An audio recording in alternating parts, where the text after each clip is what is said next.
I've seen a lot of founders kind of deal with a lot of angst trying to figure out what their ideal pricing should be when they don't have any customers. And it's like, yeah, you hear a lot about pricing and optimization and all that. And yes, you should do that, but there's a time for doing it. But as you just said, in the early days, when you're trying to get those first 10 customers, I think you just need to prove anybody will pay something, right? They see some value in what you're doing. And you could always keep increasing your prices like you guys did.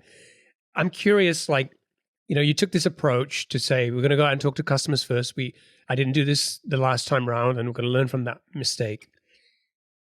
What was one big insight you got from going out and talking to customers that if you hadn't had those conversations would have sent you in a completely different direction or led you to making, a big mistake down the line in terms of how you built or position the product?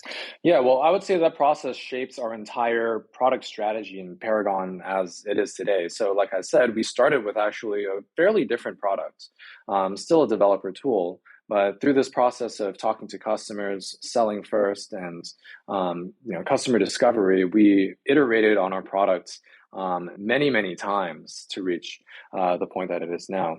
So, at a very high level, we started with a product that was more, I would describe as like a backend as a service. That was our very first approach to this. So something more similar to like a Parse or a Firebase that, you can stand up a database and, a production ready app with a few lines of code or no code at all.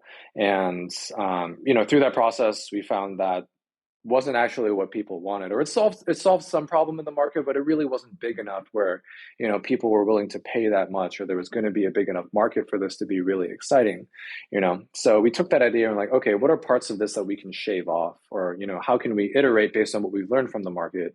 And really that's, talking to these customers, they're giving us feedback on what we're showing them already, but they're also telling us other problems that we may not have heard of, right?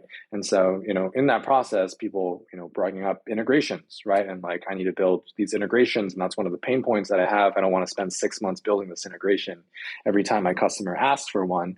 And you're like, okay, that's, different than not exactly what we're building for right now, but there are ways in which we can adapt and we can, pivot or iterate our idea and our approach if we can validate that that is a big enough opportunity in the market. And so I would say, yeah, not just, any one mistake or one thing. I would say that inherently shaped and, helped build and create our product as it is today.